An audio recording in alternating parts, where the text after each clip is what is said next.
My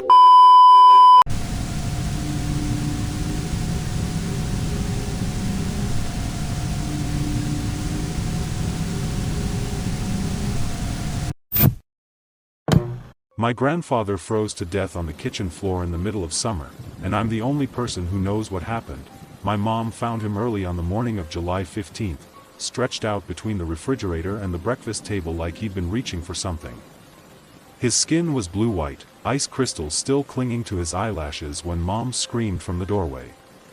The thermometer on the kitchen wall read 82 degrees. I'm Theo. 17, part-time sandwich artist at Subway, full-time disappointment to my parents' college fund expectations. Normal kid from normal Midwestern stock, the kind who knows the difference between a blizzard watch and a blizzard warning. Who can drive in snow before I can parallel park. I play JV basketball badly and work the closing shift 3 nights a week, biking home past empty storefronts and gas stations that close at 10. Nothing about my life prepared me for finding my grandfather's body that morning, or for understanding what had happened. My grandpa, Isaac, had lived with us for 4 years, ever since Grandma died and Dad decided the old man shouldn't be rattling around their farmhouse alone. Grandpa was 74, with arthritis in his hands and a habit of falling asleep in his recliner with the TV remote balanced on his chest. He'd worked 20 years managing the local IGA before retiring, knew everyone in town. Remembered their kids' names and which checkout girls gave the best customer service. He was practical, steady, unremarkable in every way that mattered. He was also dead in our kitchen, ice-cold in 80-degree weather. The coroner, Dr. Willits, spent 45 minutes examining the body. He took photographs, checked the thermostat, questioned Mom and Dad about Grandpa's health, his medications, whether he'd seemed confused or disoriented lately. He measured the room temperature 3 times with different thermometers, frowning at readings that made no sense. Hypothermia, he announced finally, signing papers with the kind of confidence that comes from 3 decades of determining cause of death. Severe hypothermia due to unknown environmental factors. Possibly a neurological episode affecting temperature regulation. Dad asked the obvious question. How does someone freeze to death when it's 80 degrees outside? Dr. Willits adjusted his glasses and delivered the answer that would satisfy the insurance company, the death certificate, and everyone except me. Sometimes the body's regulatory system fails catastrophically. Medication interactions, undiagnosed conditions, stroke affecting the hypothalamus. The body can literally lose the ability to maintain core temperature. Mom mentioned the frost she'd seen around the body, but Dr. Willits dismissed it as condensation from the air conditioning. I didn't correct him, even though our AC had been off for 3 days. The funeral was on Thursday. Half the town showed up, filing past the casket to pay respects to a man who'd bagged their groceries and remembered their faces for 2 decades. They spoke about his kindness, his reliability, how he'd given their teenagers first jobs and second chances.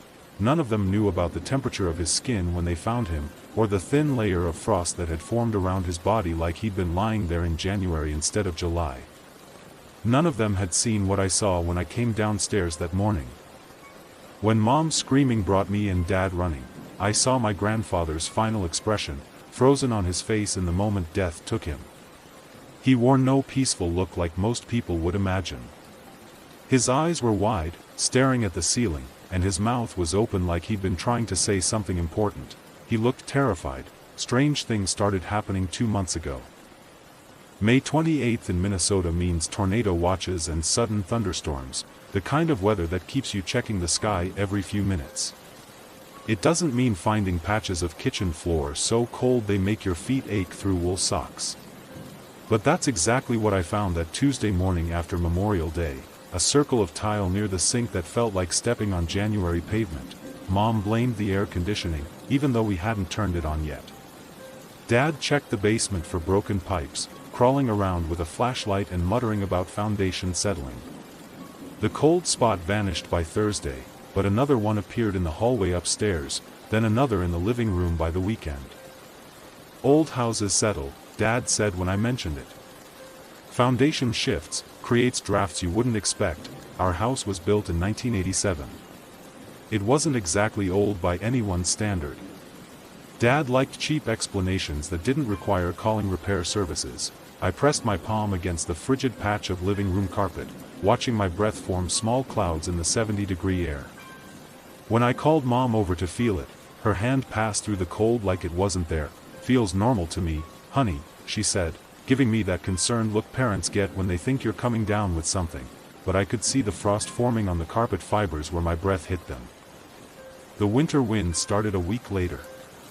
I'd be watching TV or doing homework and suddenly smell snow in the air, that sharp clean scent that comes before a blizzard.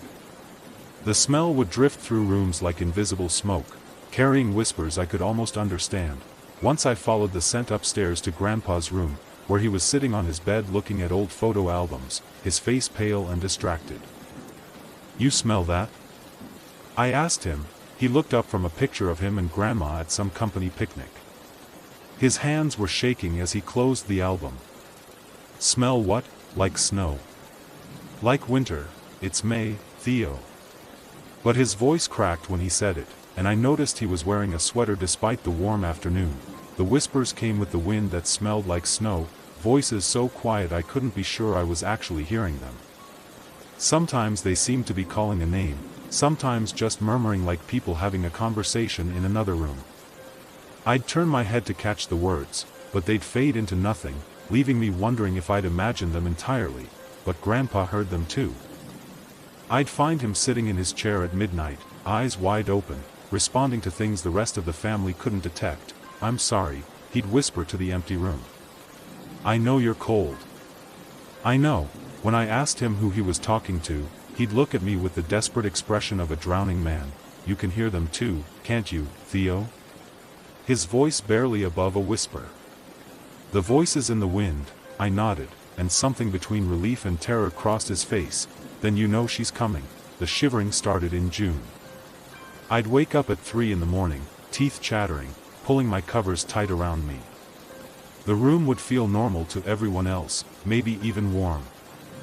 But my body acted like I'd been sleeping outside. When I mentioned it to Mom, she immediately started checking for fever and asking about my appetite. "Growing boys need more calories," she said, adding extra bacon to my breakfast. "Your metabolism's probably just running high." She couldn't see the frost forming on my bedroom windows while the thermostat read 75 degrees. Grandpa started acting strange around the same time, but this was different from the whispers. This was paranoia. He began looking over his shoulder when we watched TV together, checking the locks on doors that nobody ever used. During dinner he'd pause mid-sentence and listen to sounds the rest of us couldn't hear, his fork halfway to his mouth, eyes darting toward the kitchen doorway. "Nothing there," he'd mutter when I followed his gaze. "Just tired," but tired people don't spend 20 minutes staring at the same photograph, and they don't whisper apologies to themselves while they think no one's listening. I started finding him with those photo albums more often, usually the ones from his working years at the IGA. He'd flip through pages slowly, his finger tracing faces I didn't recognize, his lips moving in silent conversation. One afternoon in late June, I found him in the kitchen at 2 in the morning, still in his pajamas, staring at the spot where his body would be found 3 weeks later. The linoleum around his bare feet was covered in frost that sparkled under the overhead light. "Grandpa," he turned toward me, but his eyes took a moment to focus, like he was seeing me from across a great distance. When he exhaled, his breath formed a small cloud between us. "She's coming," he said quietly. "She's been walking through the snow for 27 years, and now she's almost here." "Who's coming?" I should have stopped. I should have helped her. His voice was barely audible. "But she was so cruel, Theo. So very, very cruel." I asked him what he meant, who he was talking about, but he just shook his head and shuffled back to his room, leaving wet footprints on the kitchen floor that steamed in the warm air. Everything came together the night I saw her. It was July 4th, just past midnight. Fireworks had been going off all evening, late celebrations from people who'd bought too many bottle rockets and didn't want to waste them. I was lying in bed, listening to the occasional pop and crackle from somewhere across town, when the temperature in my room dropped 20 degrees in the span of a heartbeat. I sat up, pulling my sheet around me, and saw her floating 3 feet above the hallway carpet, she was translucent, like looking through ice, but I could make out her basic shape, a woman in what might have been a winter coat, her hair hanging in frozen strands around her face. Snow clung to her shoulders and sleeves, never melting, never falling. She moved without walking, drifting down the hall toward Grandpa's room with the deliberate purpose of someone who knew exactly where she was going. I couldn't move. Couldn't breathe. Couldn't do anything but watch as she passed my doorway, leaving a trail of frost on the walls where she'd been. The air around her shimmered with cold, and I could hear the sound winter makes, that particular silence that comes with heavy snow, broken only by the soft whisper of ice crystals forming. She turned her head toward me as she passed, and for just a moment I saw her face clearly. Her eyes were the color of winter sky, pale and empty and cold enough to freeze blood. Her mouth was open in an expression that might have been speaking. But no sound came out. Just that patient, terrible silence. When she reached Grandpa's door, she didn't open it. She simply passed through the wood like it was made of mist. I stayed in bed until morning, wrapped in every blanket I owned, listening to the one-sided conversation that drifted through the walls. Grandpa's voice, apologizing over and over to someone who answered only with the sound of wind through bare trees. By the time the sun came up, the temperature had returned to normal, but I found a single perfect snowflake on my windowsill, refusing to melt despite the July heat. I knew then that my grandfather was going to die, and that I was the only one who would understand why. My grandfather told me the worst thing he'd ever done. It was July 13th, 2 days before we found him dead on the kitchen floor. He'd spent the morning pacing between his bedroom and the kitchen, muttering under his breath and checking door locks that were already secure. The house felt like a meat locker despite the air conditioning being off, but only Grandpa and I seemed to notice. By afternoon, he looked like a man who hadn't slept in weeks. "Theo," he said, finding me in the garage where I was fixing a flat tire on my bike. "I need to tell you something. About Mary." I'd never heard him mention anyone named Mary before, but something in his voice made me set down my wrench and pay attention. He looked older than his 74 years, his shoulders bent forward like he was carrying something impossibly heavy. When he breathed, small puffs of vapor escaped his lips despite the stifling heat. "I worked at the IGA for 20 years, he began, settling onto Dad's workbench with careful movements. "Made some good friends there. Jimmy in produce, Alice in customer service, Bill who ran the meat counter." He paused, his hands working against each other in his lap. "And then there was Mary." The temperature in the garage dropped 10 degrees when he said her name. She worked in the office. Bookkeeping, scheduling, handling complaints. Been there longer than anyone, maybe 15 years when I started. Everyone called her Mean Mary behind her back, though never where she could hear it. His voice got quieter, more distant, like he was seeing something I couldn't. "Mary had a talent for finding people's weaknesses and pressing on them until they broke. New employees, part-timers who couldn't afford to quit, anyone she thought was beneath her. But what she did to Tommy was the day I knew she was something beyond cruel. Beyond human, maybe. The Tuesday she destroyed Tommy was like watching a predator hunt. Tommy worked maintenance, had some kind of mental problem that made him talk slowly and repeat himself sometimes. Sweet kid, maybe 25, lived with his mother and needed that job more than anything. A customer complained about water on the floor near produce. Standard stuff, happens every day. Grandpa's breath came out in visible puffs now. And frost began forming on the workbench where his hands rested. Mary saw her chance.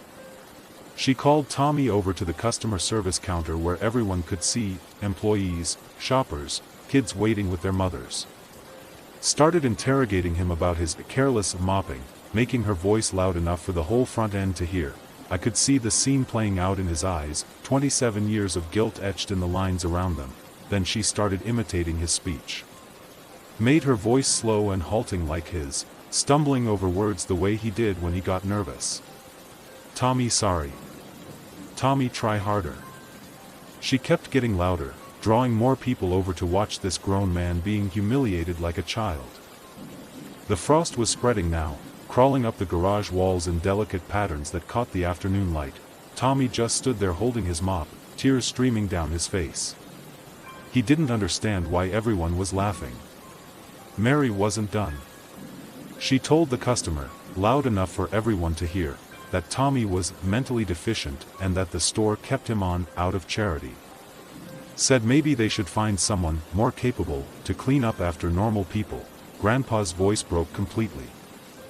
The customer looked horrified. Tried to say it wasn't that big a deal, just a wet floor. But Mary kept going.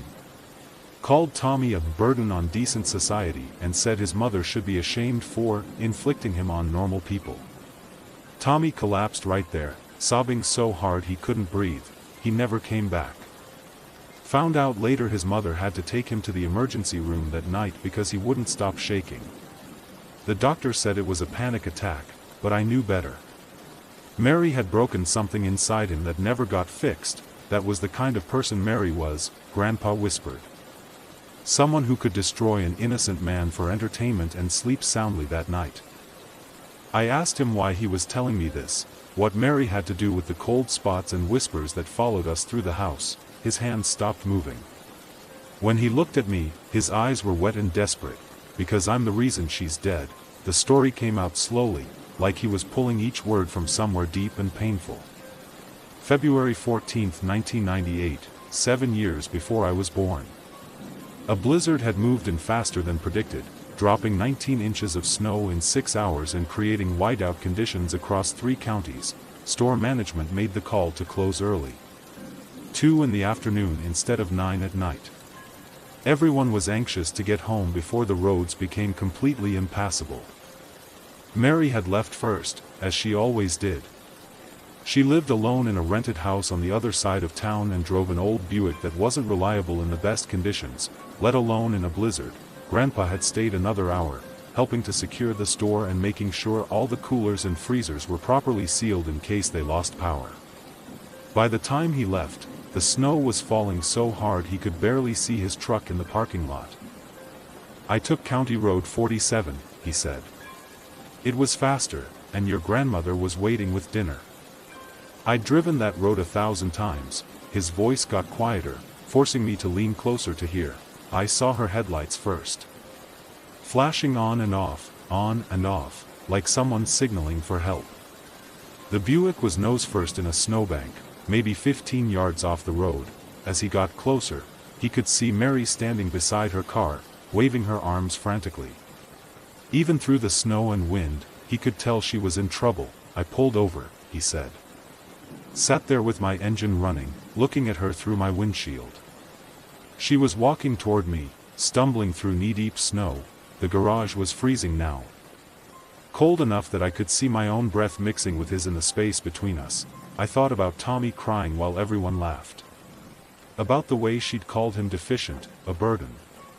I thought about the kind of person who could destroy someone like Tommy and sleep soundly that night. His hands were shaking now. From the cold or emotions, I couldn't tell. She reached my truck. Started pounding on the passenger window with her fists, screaming something I couldn't hear over the wind. Her face was pressed against the glass, and I could see the terror in her eyes. She knew she was going to die out there if no one helped her. He paused, his breath coming in short, sharp puffs that crystallized in the air.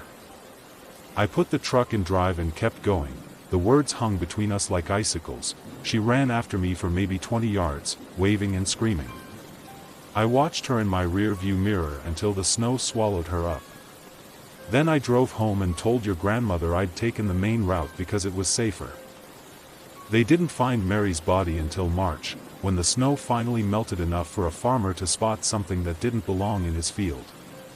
She'd made it almost a mile from her car before the cold took her, found frozen in a drainage ditch with her arms wrapped around herself, still wearing the same winter coat I'd seen floating through our hallway. I killed her, Grandpa whispered. And I've been living with that for 27 years.